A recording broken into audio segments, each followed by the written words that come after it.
Selamat pagi anak-anak. Selamat pagi, Bu. Nah, apakah di sini sudah ada yang sarapan sebelum ke sekolah? Saya, Bu, sudah. Saya belum, Bu. Kita kenapa belum makan? Karena tadi bangunnya kesiangan. Kesiangan. Nanti setelah pembelajaran selesai, kita boleh makan ya. Iya, Bu. Biar fokus untuk belajarnya. Nah, sebelum memulai, Ibu mau salah satu untuk memimpin doa. Siapa yang mau memimpin doa? Dita, Bu. Kita. Baiklah, teman-teman, sebelum pelajaran dimulai, marilah kita berdoa. Berdoa mulai.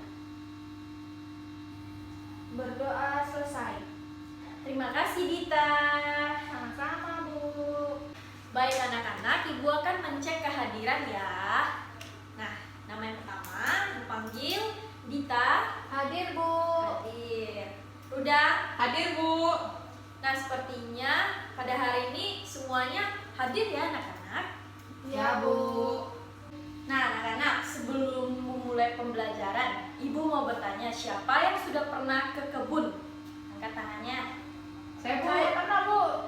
Kalau Rudam ke kebun mana? Kebun kopi, Bu. Kopi. Kalau Dita? Ke kebun teh, Bu. Kebun teh. Itu waktu kapan ya Dita kebun teh? Waktu liburan semester, Bu. Bagus. Yang penting anak-anak tahu ya kebun itu bagaimana suasananya juga. Iya, Bu. Nah, sebelum memulai kita menyanyi Lihat Kebunku. Anak-anak dapat bernyanyi bersama ya.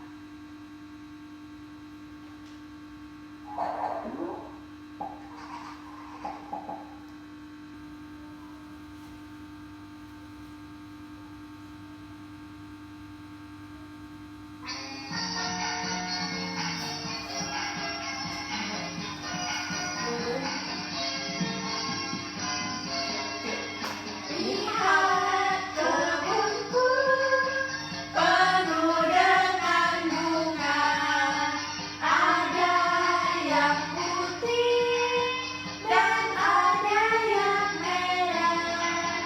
Setiap hari ku siram semua, mawar melati semuanya indah. Ya. Terima kasih. Nah, sebelum memulai pembelajaran, Ibu ingin membagikan bahan ajar kita ya untuk hari ini.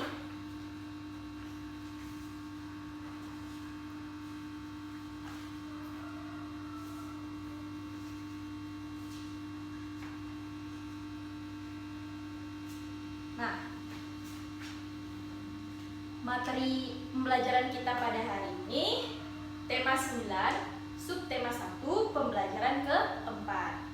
Materinya itu tentang benda-benda di sekitar kita, benda tunggal dan campuran. Nah, anak-anak, di sini Ibu akan menyampaikan tujuan pembelajaran kita pada hari ini. Yang pertama itu, anak-anak dapat menganalisis materi dari kenampakan alam. Dan yang kedua, anak-anak dapat mengetahui manfaat hidup rukun. Dan yang ketiga, anak-anak dapat memahami materi yang Ibu jelaskan. Nah, hari ini kita akan mempelajari kenampakan alam dan manfaat hidup rukun.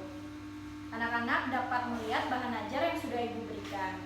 Sebelum memulai pembelajaran, biar anak-anak makin semangat, mari kita tepuk semangat. Di sini siapa yang sudah tahu tepuk semangat? Tahu, Bu. Saya lupa, Bu. Udah lupa ya? Nah, Ya, Bu. tepuk semangat itu Ibu dulu ya, nanti Ya. anak-anak dapat. Tepuk semangat. Semangat. Semangat ya. Sekarang biar anak-anak ya, Ibu mau melihat biar semangat dalam belajar. 1, 2, 3. Tepuk semangat.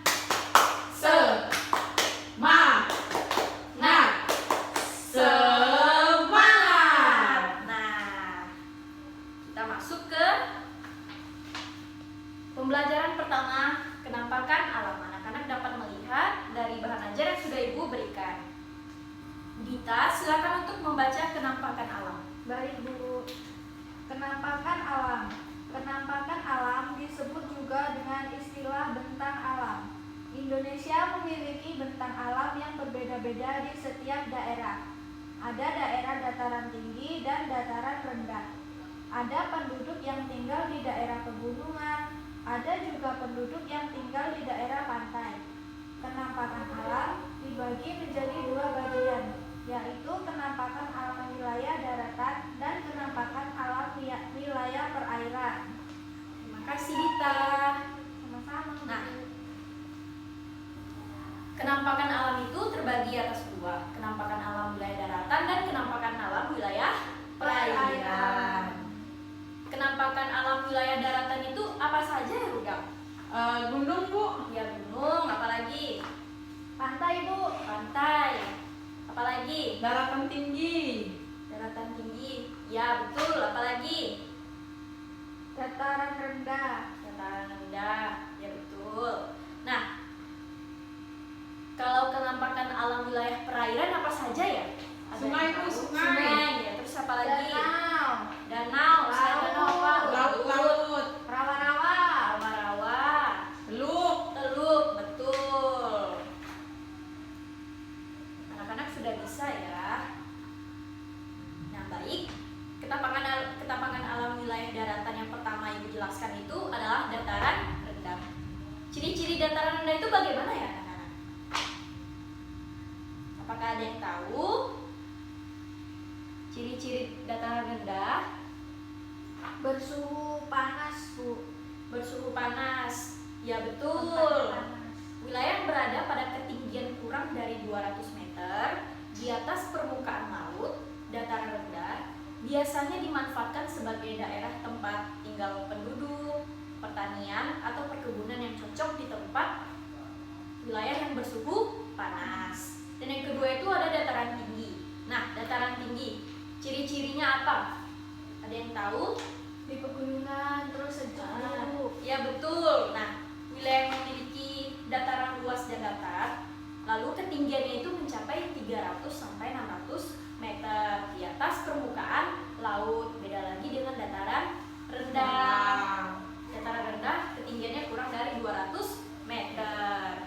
Nah, lalu selanjutnya gunung. Nah, gunung. Siapa yang pernah melihat gunung di sini? Saya Bu. Saya pernah. Rudang, coba bacakan bagian gunung. Wilayah yang menonjol ke atas dibandingkan wilayah di sekitarnya, berada pada ketinggian lebih dari 600 meter di atas permukaan laut. Nah, jadi gunung itu berada pada ketinggian yang lebih dari 600 meter di atas permukaan laut. Berbeda dari dataran rendah dan dataran tinggi. Nah, selanjutnya pegunungan. Pegunungan itu ciri-cirinya merupakan rangkaian dari gunung-gunung yang berjajar. Ketinggiannya itu mencapai lebih dari 700 meter di atas permukaan laut. Lalu ada pantai. Ciri-ciri pantai apa ya Gita? Pantai itu luas, isinya air Bu. Isinya air. Panas Terus Bu. di pinggirnya terdapat pasir. Nah, di pantai itu terdapat pasir atau karang. Siapa di sini yang pernah bermain di pantai? Saya pernah Bu. Dita di sana melihat pasir tidak? Iya, banyak pasir putih Bu di pinggir. Waktu Dita bermain di pantai, Dita lihat karang tidak di tepi-tepi pantai? Enggak, soalnya Enggak ya. cuman pantai yang pasir-pasir. Ya. Nah, pantai itu sebagai tempat wisata. Lalu di pantai itu juga banyak pohon bakau. Dan lalu ada tanjung. Anak-anak, apakah pernah mendengar tanjung? Belum Bu. Nah, tanjung itu ciri-cirinya itu tanahnya yang menjorok ke laut, seperti itu. Nah, dan yang kedua, kenampakan alam wilayah perairan. Tadi yang sudah dijelaskan Budang, wilayah perairan itu apa saja ya? Nah, ciri-cirinya itu ada danau, laut, sungai, dan selat, rawa, dan juga teluk.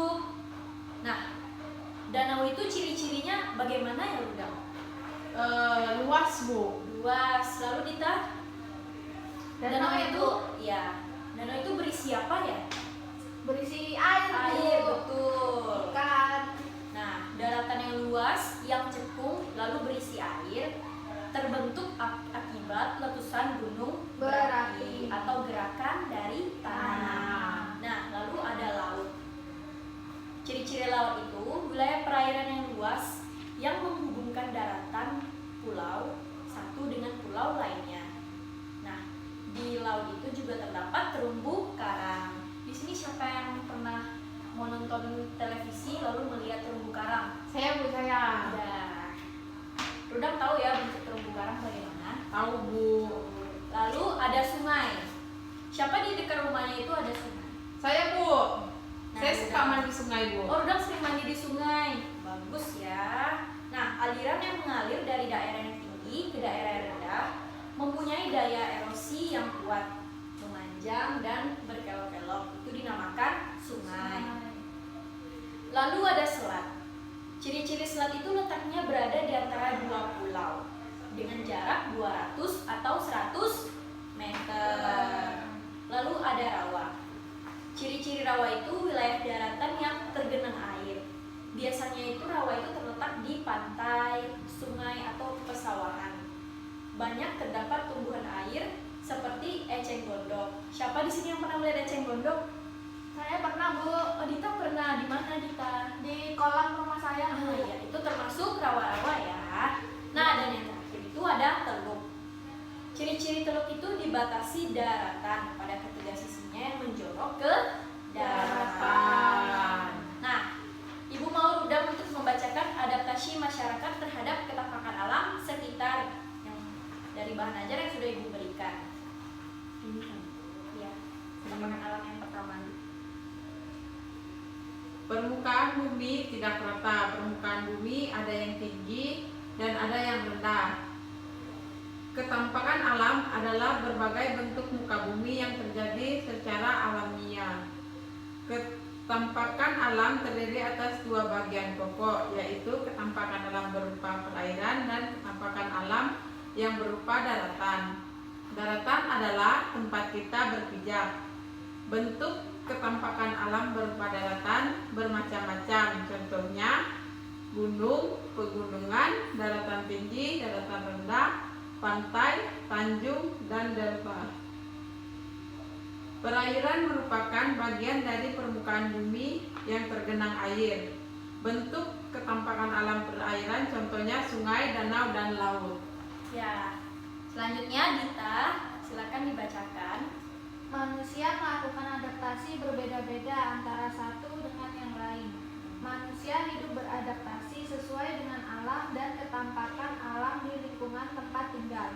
Adaptasi yang dilakukan meliputi jenis mata pencaharian utama, makanan, bentuk tempat tinggal, pakaian yang dikenakan, peralatan rumah tangga, dan teknologi. Semua kegiatan itu menyesuaikan tempat mereka tinggal. Kita dapat melihat hasil adaptasi masyarakat suatu daerah. Makanan dan barang-barang atau benda-benda khas dari daerah pegunungan berbeda dengan daerah pantai dan dataran rendah. Nah, baik anak-anak. Anak-anak silakan melihat 4 gambar yang ada di bahan ajar. Nah, pada gambar yang pertama itu gambar apa ya anak-anak? Pada gambar pertama bagian atas. Ya. Itu gambar apa? Ayo, siapa yang tahu? Angkat tangan. Sungai, Kabu, sungai, Kabu. Atau danau. Nah, gambar yang pertama itu ada gunungnya juga, lalu ada sungai. Nah, pada gambar yang kedua itu gambar apa ya? Pantai, Pantai, Bu. betul. Dan di gambar yang ketiga itu gambar apa ya? Dataran rendah. Dataran rendah, betul. Nah, pada gambar yang keempat itu Di sawah-sawah, Bu. ya di sawah-sawah. Di rawa. Di sawah Padi. ya Rudam. Orang lagi menanam padi. Nah, di pegunungan itu pasti ada masyarakat yang tinggal di sekitar gunung, yang pekerjaannya itu berkebun atau ada lagi selain berkebun Ternak. beternak, ya betul. Nah, dalam hidup bermasyarakat itu kita mewujudkan nilai-nilai persatuan dan kesatuan. Contohnya itu seperti apa ya Rudam? Biar hidup rukun itu kita harus bagaimana? Saling tolong menolong. Tolong menolong. Lalu kita apa? Bekerja bakti. Iya, kerja bakti, gotong royong. Nah, silakan Rudam untuk membacakan bacaan Pak Tagor yang ada di bahan ajar. Pak Tagor mengajak Siti dan teman-teman membersihkan parit kecil di samping sekolah. Pak Tagor meminta anak-anak membersihkan sampah yang menghalangi aliran air. Pak Tagor juga meminta anak-anak mencabut rumput-rumput ilalang di sepanjang parit. Siti dan teman-teman senang melakukan kegiatan itu. Mereka rukun dan bekerja sama demi lingkungan sekolah yang bersih dan nyaman. Lalu dilanjutkan Dita. Hidup rukun sangat menyenangkan. Hidup rukun harus terjalin, baik di lingkungan keluarga, sekolah, maupun masyarakat. Siti bekerja sama dengan teman-teman seperti pada gambar di atas, yang mencerminkan hidup rukun. Selain yang dicontohkan pada gambar, hidup rukun misalnya dengan membantu orang yang membutuhkan atau sedang susah. Dengan hidup rukun, kita turut memperkuat persatuan dan kesatuan di Indonesia. Nah, anak-anak, dari gambar yang ada di bahan ajar tersebut, anak-anak dapat memperhatikan gambar dari nilai-nilai persatuan dan kesatuan. Silakan anak-anak untuk menjelaskan gambar yang ada di bahan ajar. Ada yang bisa menjelaskan dari gambar tersebut mereka sedang apa? Mereka Dita. Nanti mereka sedang bekerja sama membersihkan lingkungan, Bu. Ya. Lalu Rudam, Mereka kerja bakti. dia kerja bakti membersihkan lingkungan sekolah. Mereka rukun dan bekerja sama demi lingkungan sekolah yang bersih dan nyaman. Hidup rukun sangat menyenangkan. Hidup rukun itu harus terjalin baik di lingkungan keluarga, sekolah maupun lingkungan masyarakat. Di lingkungan tempat tinggal Rudam ada melaksanakan kerja bakti tidak? Ada, Bu, setiap hari Sabtu. Setiap hari Sabtu. Itu yang mengundang pasti Bapak RT. Iya, Bu. Ya. Kalau di lingkungan tempat tinggal Dita ada tidak? Kayak kerja bakti, gotong royong. Ada, Bu. Ada. Kerja bakti, gotong Itu royong. dilakukan setiap hari apa? Biasanya kalau ada acara besar aja sih, Ya. kayak mau Agustusan seperti itu, Bu. Nah, setelah mempelajari hidup rukun, nah hidup rukun itu juga ada manfaatnya ya anak. Hidup rukun itu manfaat yang pertamanya itu dalam bermasyarakat juga dapat membuat lingkungan sekitar itu menjadi aman, damai, dan tentram. Lalu yang kedua itu dengan saling tolong menolong seperti kerja bakti, gotong royong, kehidupan akan terasa lebih mudah bila ada toleransi yang tercipta dan saling membantu antar masyarakat atau sesama tetangga, rumah, seperti di lingkungan tempat tinggal juga. Nah, yang ketiga itu dengan terjalinnya hidup rukun akan timbul rasa saling memiliki. Nah, rasa persaudaraan yang tinggi itu antar umat manusia. Nah, yang keempat, kerukunan dalam kehidupan bermasyarakat juga dapat membuat kehidupan menjadi lebih sejahtera. Anak-anak juga merasakan tidak kehidupan di lingkungan sekitar rumah anak-anak itu rukun tidak? Rukun ya, tidak ada terjadi perselisihan ya. Tidak ada, Bu. Nah, baik. Nah, sampai di sini apakah anak-anak sudah paham mengenai materi yang sudah Ibu jelaskan mengenai kenampakan alam dan hidup rukun? Paham, Bu? Paham ya. Nah,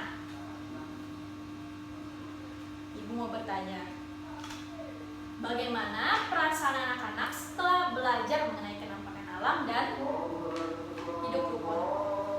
Udah, bagaimana perasaannya? Senang, Bu, karena bisa Senang. belajar. Karena bisa belajar. Belajar apa udah? Belajar penampakan Alam dan hidup rukun. Kita senang atau sedih atau bosan? Senang, Bu. Senang. Nah, dari materi ini kita sukanya pelajaran